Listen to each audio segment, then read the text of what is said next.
Welcome to your SmackDown recap show, Off the Mic Wrestling show here on YouTube. Follow the show, like, share, subscribe, OT Mic Wrestling. Also, we have a Twitter, OT Mic Wrestling, and also follow me at Off the Mic 28. Hope you guys enjoyed tonight's SmackDown. It was, by the standards of WWE, this got the job done. Could it have been better? Yes. But there was some good stuff on this show. Obviously, the highlight of it, and what I'll start with this is the closing angle with the Bloodline and Cody Rhodes setting the stage for SummerSlam. It's going to be Cody Rhodes versus Solo Sikoa. We know what this is ultimately leading to. Roman Reigns is probably going to be involved in some capacity at SummerSlam. It seems like a big enough deal where that's his return and where everything's going to go there. I was a little surprised that there was not a massive return here in terms of somebody coming out to help Cody. But I get why it transpired the way that it did. You saw the seeds are being planted for the inevitable Cody Rhodes Randy Orton feud, probably in the later stages of this year. Maybe Bad Blood is where that match is going to potentially take place, and I don't think they have enough mileage to carry this out until WrestleMania next year. And honestly, with John Cena on the table now, I think John Cena Cody Rhodes is potentially on the table for WrestleMania next year in Las Vegas. So I kind of get where this was going. What was really interesting is this was almost identical. If you guys remember last year in the SummerSlam build to Jey Uso versus Roman Reigns in that tribal combat match for the Undisputed Championship. It was basically the same thing. They beat down both Usos. In this case, they beat down Cody Rhodes. Randy comes out for the save, and then it gets to the point where they isolate Cody Rhodes in the ropes, like they did with Jey Uso, and they put Randy Orton in this case. They put Jimmy Uso through the table, and I think it's going to be Randy's going to be out for a while. Kevin Owens is probably going to come back into the fold to try and say things. Maybe, and it makes the Bloodline look more vicious.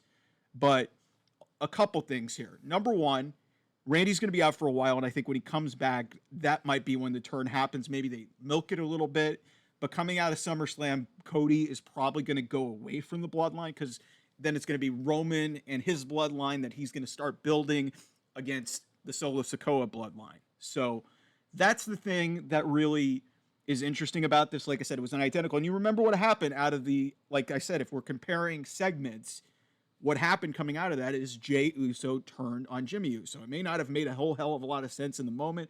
I'm not saying that Randy Orton's going to get involved in the match in SummerSlam and cost Cody Rhodes the match. I think that's ridiculous, but it's leading to this. And I was on a Spaces earlier tonight talking with a couple people, and basically it was like, okay, you're bringing me into this stuff, even though he said he did it. Like the logic of the Viper, he could change at a moment's notice. He could be like, well, I didn't need to come out there. You got me involved in the Bloodline. They've been causing me trouble, and now I got taken out again because of you. So I think that's a neat little pathway that they can pivot to, ultimately to get to whatever goes forward with Cody Rhodes and Randy Orton, which I think is going to be a feud that takes up near the back half of 2024 after SummerSlam. So where this is all leading to in terms of the Bloodline, I like the fact that the Bloodline stood tall at the end of this, even though I was a little bit surprised there wasn't a run-in, but the way it was going, like once it got to the point where they isolated Cody Rhodes, I was like, okay, nobody's coming out here. It doesn't make any sense. Like, it doesn't make any sense for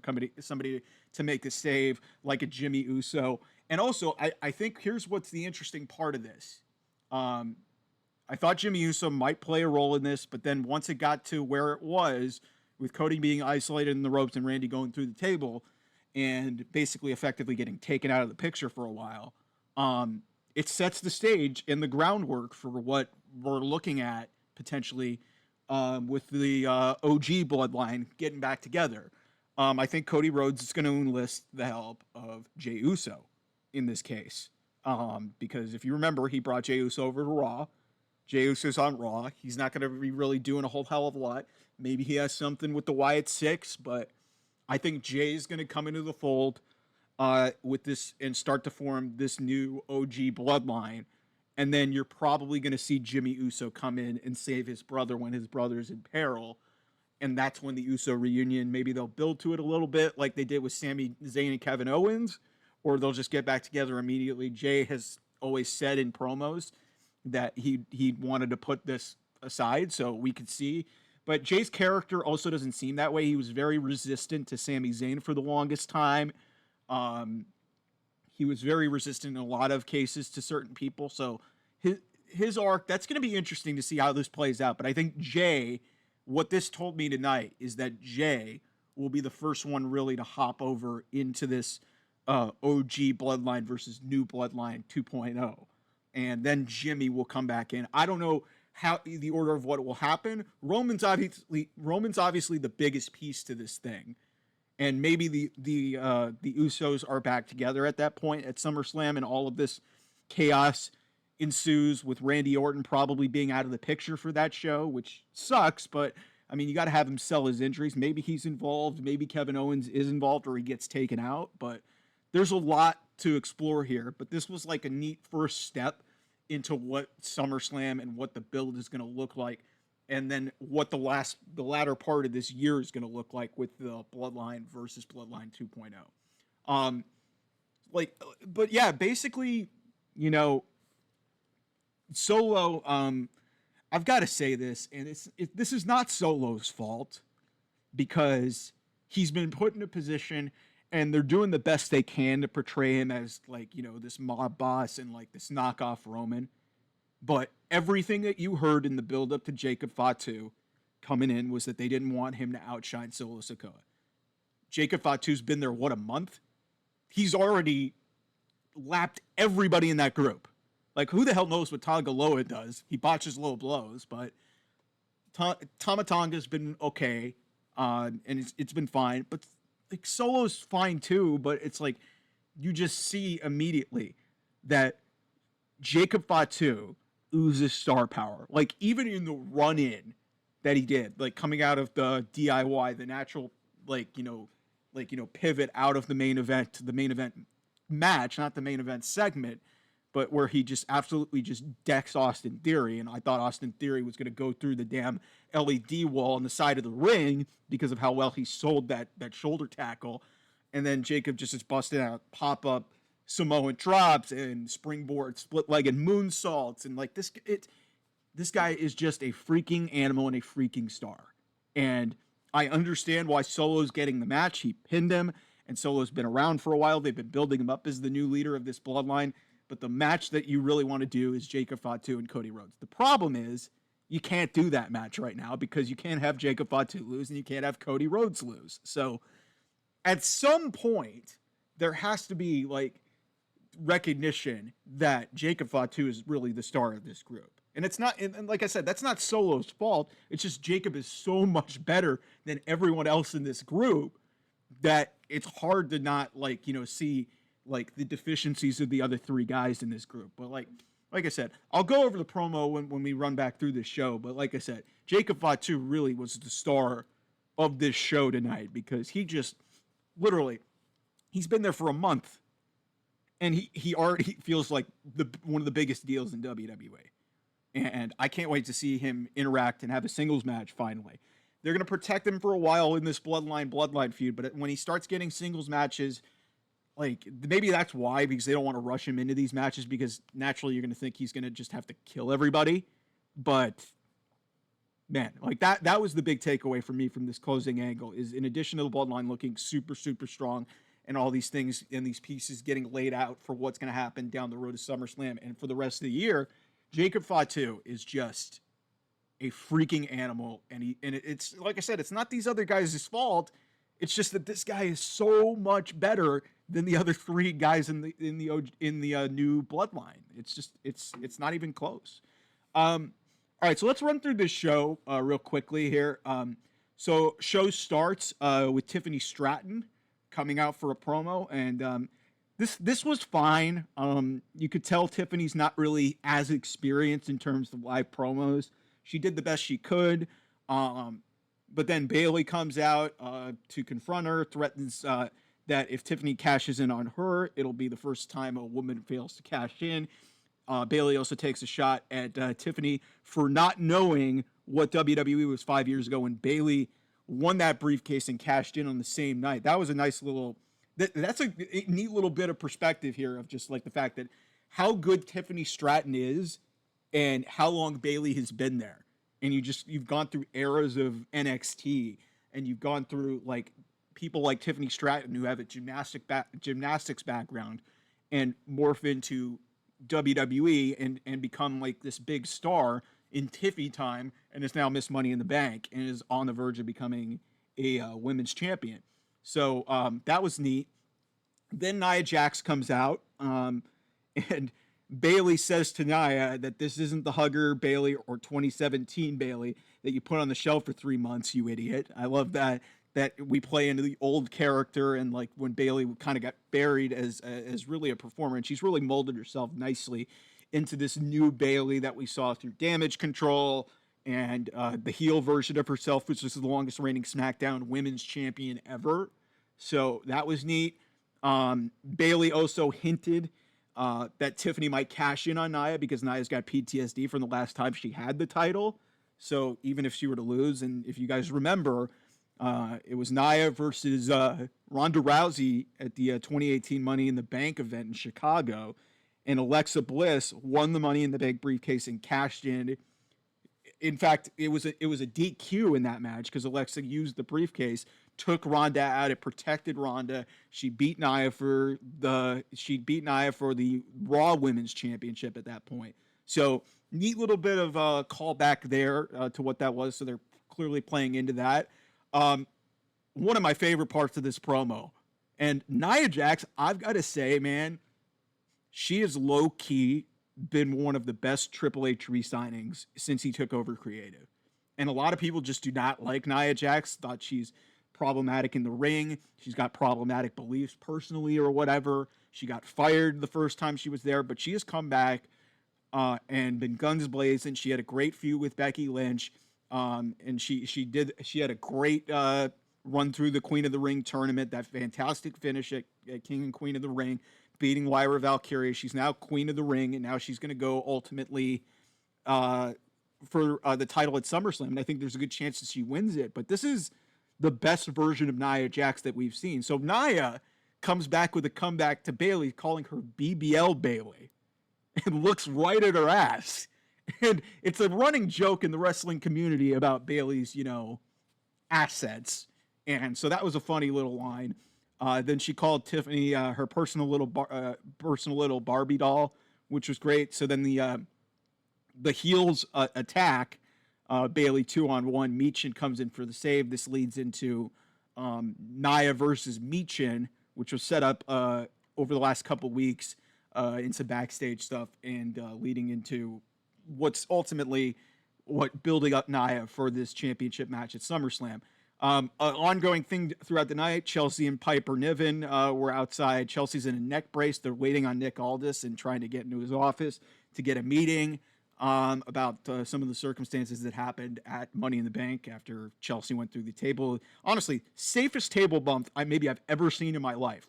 I mean, I've seen announced table spots that have been relatively safe, but in terms of regular tables, that just looks so clean, and it didn't look like it hurt, but it looked clean. It looked good, but also it didn't look like one of these spots where like people are getting hit with bits of the table. It looked safe, and it looked brutal. So like it was a good job on WWE's part for executing that, and kudos to Chelsea for taking it. And then she's back to her comedy bits. I know a lot of people are going to have a problem with taking her serious, but this is who Chelsea Green is. She's a goofy character, and she's good at what she does. She recognizes who she is, and she does it really, really well. So then we get to Nia versus Michin, as I said, coming out of the break. Bayley and Tiffany are at ringside for this match.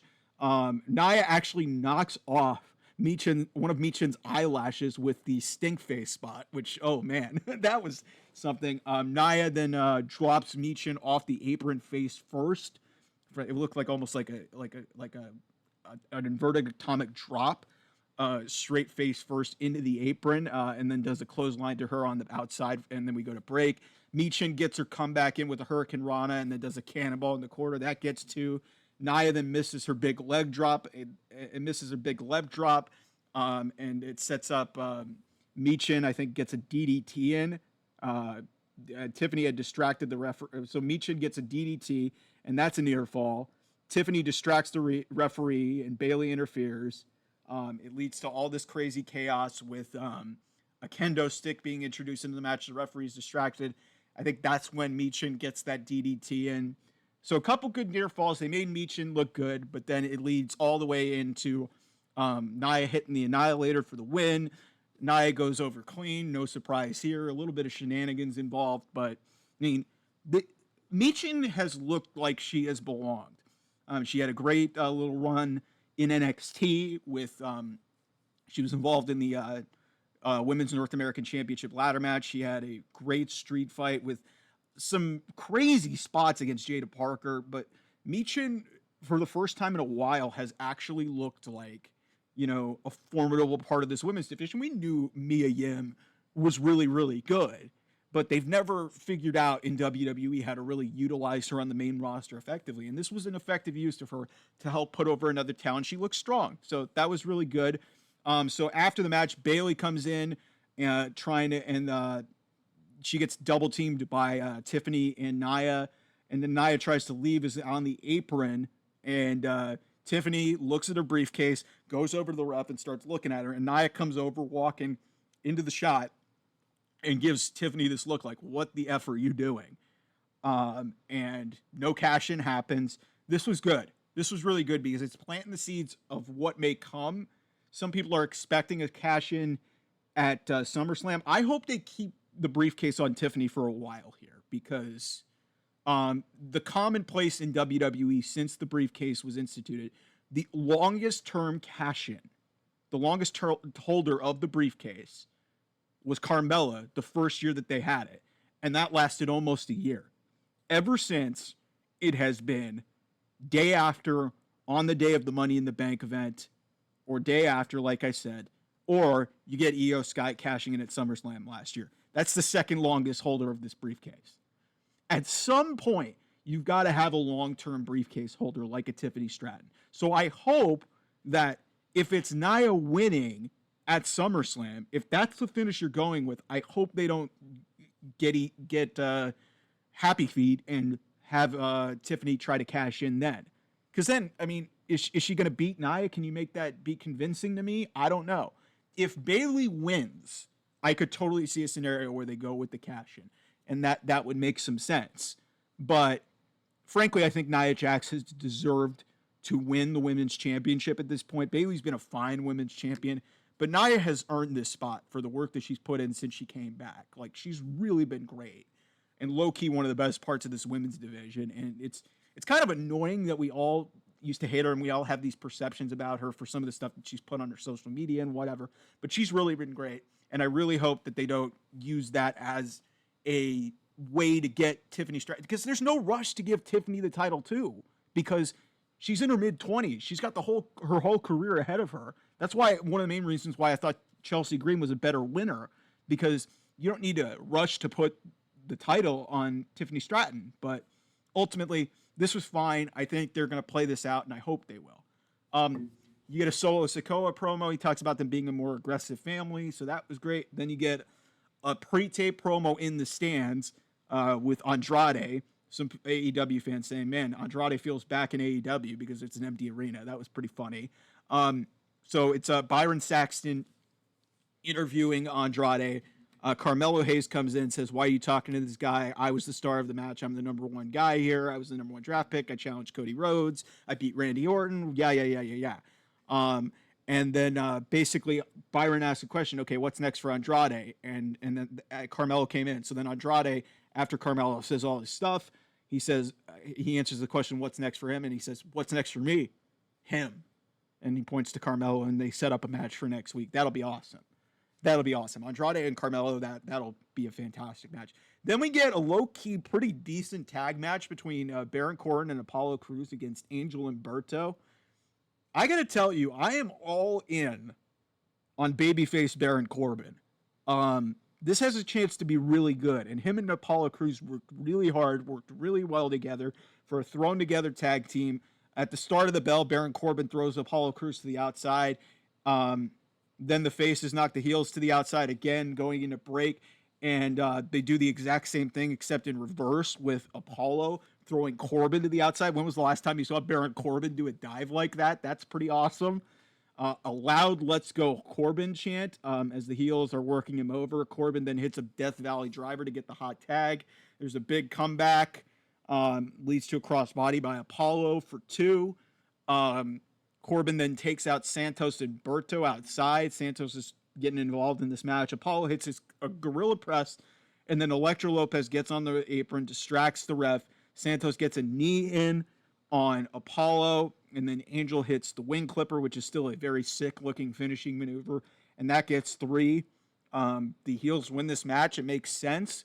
But I liked what I saw from this new babyface team of Corbin and Cruz. I hope Baron Corbin gets a chance here. I really do. Because he just got overexposed. Vince McMahon just tried to plaster him over. He was a very bland character. But he feels really energized since going down to NXT, teaming with Braun Breaker. I think there's a real opportunity here to maybe do something with him on a mid-card level or even in a tag team, potentially, to potentially set something up with Baron Corbin. But I actually liked what I saw here. But again, it was just there. It was kind of filler, but still, like I said, fine. Then we go backstage. Chelsea and Pretty Deadly interact. Chelsea's still outside of Nick Aldis' office. Pretty Deadly wants to get in line to propose their budget for Pretty Deadly the musical. Yes, boy. These guys are great. I hope they do more with them. They're very entertaining. Maybe they wind up in a match against DIY. I'd like to see that. Out of Nick Aldis' office comes LA Knight with a contract. Chelsea asks, is Nick ready? And he's like, oh, he's on the phone. He'll be with you later. More or less lying to Chelsea Green, because we'll find out later in the night that Nick Aldis wasn't even there, which is a fun little bit that they played.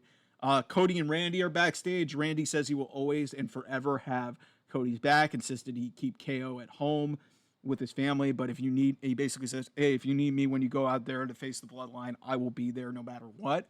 And then he basically says, when the business is over with the Bloodline, you will have a lot of men cutting after you, and I will still have your back too. This is playing up the fact that, hey, Randy's going to turn. We know that Randy's going to turn. How that's executed is going to be interesting. Is it going to be this devastating thing that kind of makes Cody, and this is the thing that you see in like these common heel turns, you make the babyface look like an idiot. But if you do something effective like the way AEW with Mariah May just completely blindsided Tony Storm, either way, it's going to land. But it'll be interesting to see if Cody sees it coming. That's one thing I didn't really think about, but I think that would actually be an effective way, since Cody knows Randy so well from their days in Legacy, which is 15 years ago, if you can believe that. Legacy was 15 years ago. They had a WrestleMania match at WrestleMania 26, which was like 14 years ago. It's just wild that their relationship stems that far back. It makes me feel old. So that was good. Then LA Knight's out. Obviously, hot crowd for LA Knight. He talks about failing at Money in the Bank. He says, hey, I'm the walking embodiment of Money in the Bank. He then shows, hey, I got some business to take care of. Shows him paying Logan from a couple weeks ago to qualify for Money in the Bank. Reveals what he has in his hand is a U.S. title contract signed off by Nick Aldis. He signs the contract. And LA basically says, all we need is Logan Paul, and one way or another, I'm going to get your signature.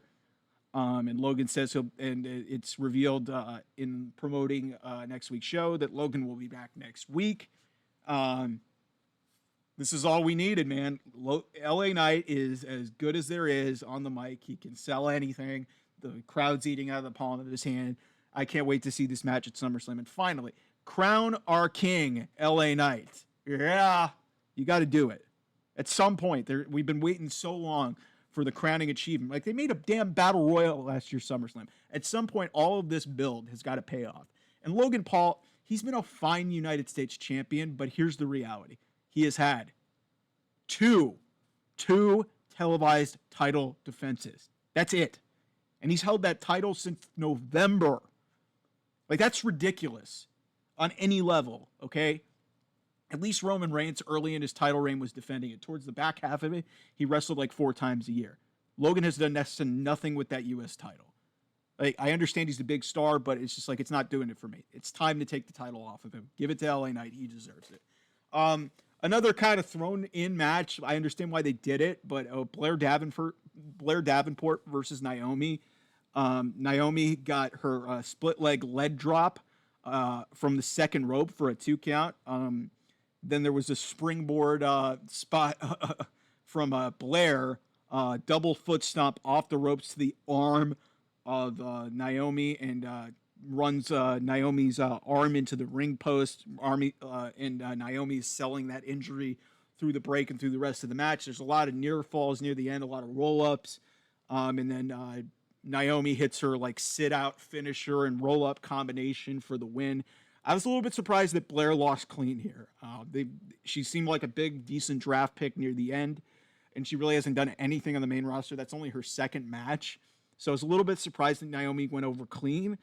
But Naomi's a popular character, so I kind of understand it.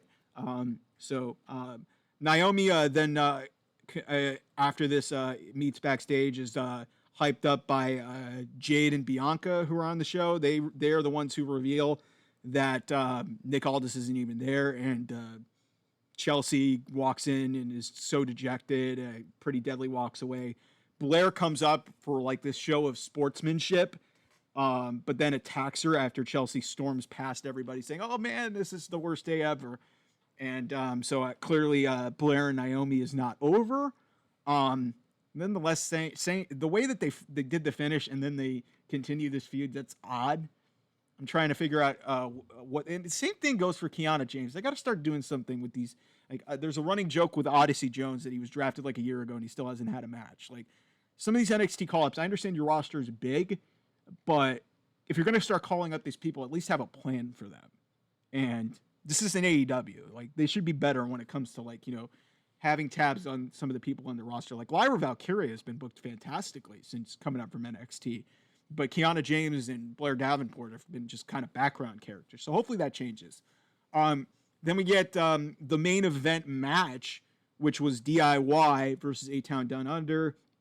Johnny goes for his suicide dive to the outside, takes a forearm from Austin Theory that looked nasty, and gets thrown in the barricade, so he's out for a while.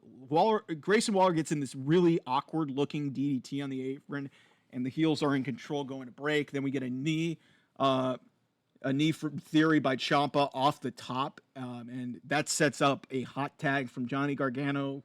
Johnny freaking wrestling. He hits a slingshot spear for 2. Then Waller gets a facebuster out of a roll-up from Johnny, and that gets a 2 count. Then the heels go for meat in the middle, and that misses, and they collide knees, and that leads to a shatter machine, and then meat in the middle by the faces, and they get the 3, so no surprise here, DIY retains. After the match, you see Theory and Waller yelling at each other, and I thought this was when Grayson Waller was going to turn on Austin Theory, and we were going to get the big Austin Theory babyface. But Jacob Fatu comes running out of nowhere and just kills everybody. Samoa drop to Johnny. He then no-sells a DDT from Ciampa. Pop-up Samoan drop from Ciampa. There's a couple of split-legged moonsaults to both of DIY guys, and then Solo comes out to his banger theme. It's always embedded in my head. I have a running joke with my sister. It's a catchy tune. So Solo and the Bloodline enter. We come out at break, like I said. And we talked about this already. But Solo says a lot of good stuff, and this is a good promo. He basically reminds people of what happened to those who didn't acknowledge him. So he brings up Jimmy Uso. He brings up Roman. So we know those people are coming back. He says that the people don't deserve Roman in response to the "We Want Roman" chant, and they have him Solo now. He says if Roman decides to come back, he will acknowledge him as his tribal chief. Ooh, we're getting spicy. And then calls out Cody Rhodes, says it's Cody Rhodes' turn to acknowledge him. Cody comes out there, says that they want the same thing, basically making Cody Solo for the WWE Championship at SummerSlam, assuming that'll be the main event. And if it was up to him, I'd do it here and now. The 4 heels surround Cody. They start beating him up. Randy comes out for the save. And like I said, it gets to the point where Cody gets isolated in the ropes. They have to watch Randy get killed powerbomb through the table. After he sees that, spike to Cody in the ropes. There's no return here. It's just the Bloodline standing tall. All in all, I like the way that this segment played out.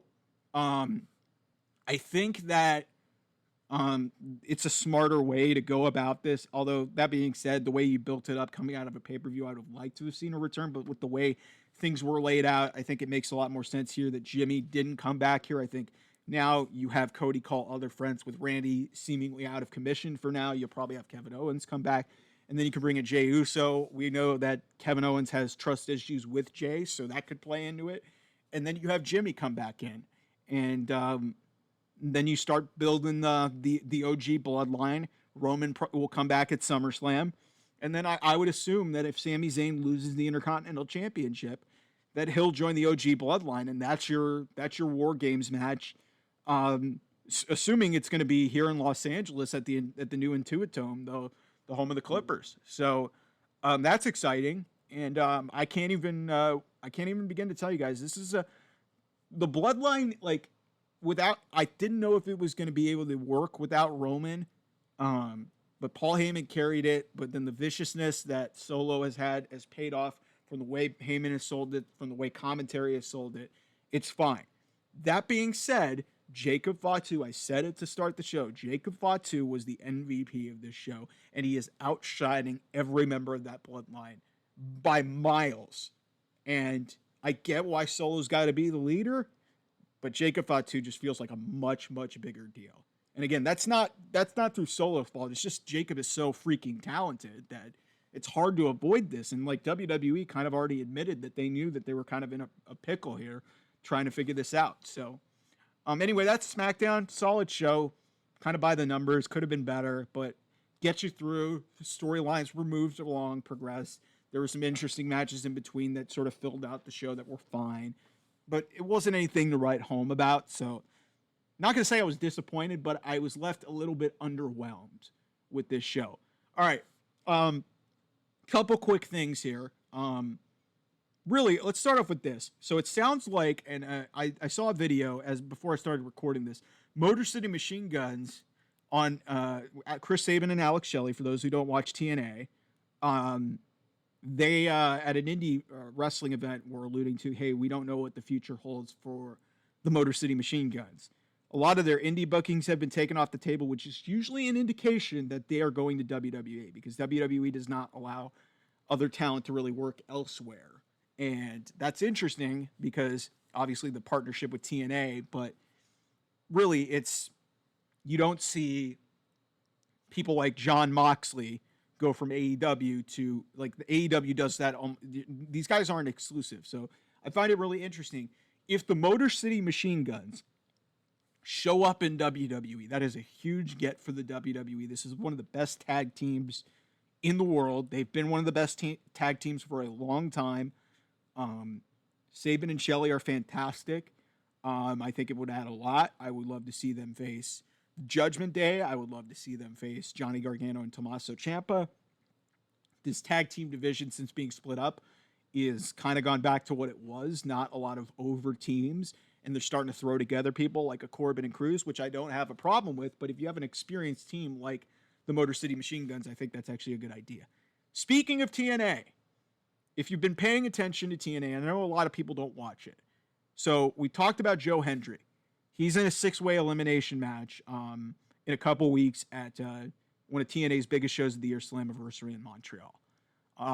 One of the other people scheduled to be in that match is the former Dolph Ziggler, Nick Nemeth. But Nick Nemeth, a week ago on TNA television, was taken out by Frankie Kazarian. Now, for those TNA lifers or anybody who watches TNA, you have to know who's one of Frankie Kazarian's best friends? AJ Styles. So what if there is a mystery reveal for that 6th man in that elimination match for the world title at Slammiversary? And what if it's AJ Styles, one of the OGs of TNA, showing up back in the place where he started his career, made himself a star before ultimately going to New Japan and going to WWE? I think, especially with the way that TNA and WWE are partnering, that would be a massive, massive deal.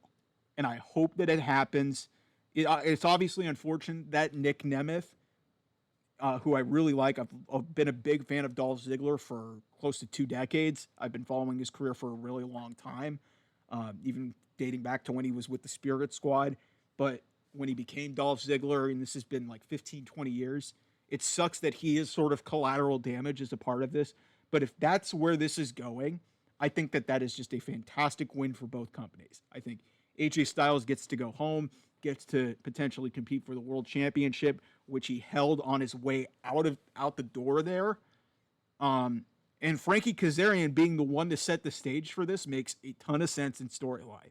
So that, in addition to the fact that Joe Hendry could potentially be the TNA World Champion at the end of all this, is really something. If it's AJ Styles that goes in there and wins the championship, that would set the wrestling world on fire if that happened. Whether it's Joe Hendry or if AJ Styles shows up there and wins the TNA World Championship, my God, that would be just a fantastic look in terms of this WWE and TNA partnership. So we'll see where that goes. But that's the Friday night show, the Friday night SmackDown post show. Thanks for tuning in. Once again, follow me at Off the Mic 28. Follow the show on Twitter at OT Mike Wrestling. And also follow the channel, like, share, subscribe, OT Mike Wrestling here on YouTube. I will love you forever. Appreciate all the support. I'll talk to you guys real soon. Hopefully you're going to be connecting. Follow these guys in Spaces. Brandon Medina and his buddy Elias doing some great stuff. That's why I didn't do the show live tonight. Follow these guys. I'm trying to make a community, trying to build up a following of people who love pro wrestling in the boom period that we are in right now. So thanks again for tuning in. I'll talk to you guys real soon. Bye-bye.